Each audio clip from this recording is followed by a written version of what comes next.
Sa naging panayam nga po ni Marcos Villegas ng Fight Hub TV kay WBA regular super middleweight champion David Morrell Jr., natanong ang undefeated champion na si Morrell Jr. kung ano ang kanyang opinyon sa naging panalo ni David Benavidez kay Demetrius Andrade nitong Nobyembre. Diretsahang sinagot ni David Morrell Jr. ang Fight Hub TV na hindi siya na-impress o bumilib sa panalong yon ni Benavidez. Tinawag niya itong BS or bullish. Dahil alam daw ni Benavidez na mas madaling laban yon para sa kanya. Dahil alam niyang 154 pounder lang talaga itong si Demetrius Andrade at medyo matanda na rin. Sa katunayan, hindi nga daw po naging maganda ang last fight nitong si Demetrius Andrade sa 168 kontra kay Damon Nicholson. Aminado si David Morrell Jr. na magaling na boksingero itong si David Benavidez pero wala daw talagang chance itong si Demetrius Andrade na talunin itong si David Benavidez. Kaya kung ang tanong kung na-impress siya sa panalong yon ni David Benavidez, ang sagot ay hindi. You know, Andrade is like, is the last fight not look good? Like, Andrade not really 168. Caleb Plant now, Andrade, yeah, I was cutting. So give me one big name you fight it. Sa pagkakaunawa ko mga amigo sa mga sinasabi nitong si David Morrell Jr., gusto niyang mates itong si Benavidez sa legit 168 pounder tulad niya. Matatanda ang hinamon ni David Morrell Jr. noon si David Benavidez noong April matapos niyang wasakin sa loob lamang ng first round si Yamaguchi Falcao. Cal's hurt. I think Morrell wants to finish this. We said make a statement. And that's exactly what he's doing. In-expect ni David Morrell Jr. na papalagan siya ni David Benavidez.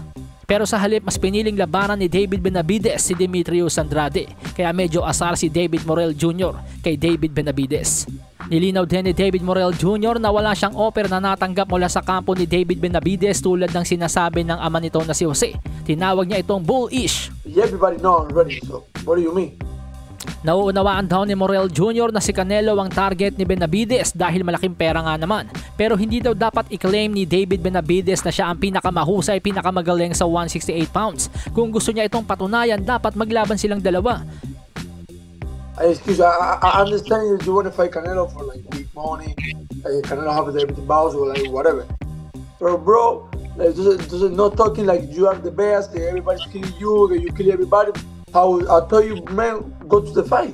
Isa pa sa binigyang detalye ni Morrell Jr., mga amigo, sayang estilo ng Team Benavidez na sa tuwing kasado na ang laban niya, tsaka daw naghahamon, tsaka nagsasabing willing silang lumaban kay Morrell. Pero after the fight, pag available na si Morrell Jr., hindi naman na sumasagot sa hamon ng Team Benavidez. Kaya BS lang daw lahat ng offer nila.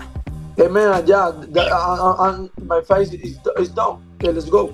One time you want to fight again? No, see nothing.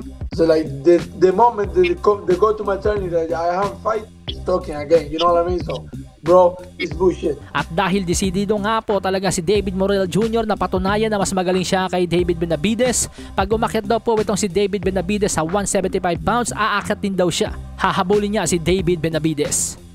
Benavidez say no fight Canelo this next Canelo no fight. And go to the 175 for reward. Go and follow you and go 175 back too. Alasahin ang baraha, patunayan mo sa akin ha. Sino man ang mabunot na kalaban, di ka tatakbo ha. Sa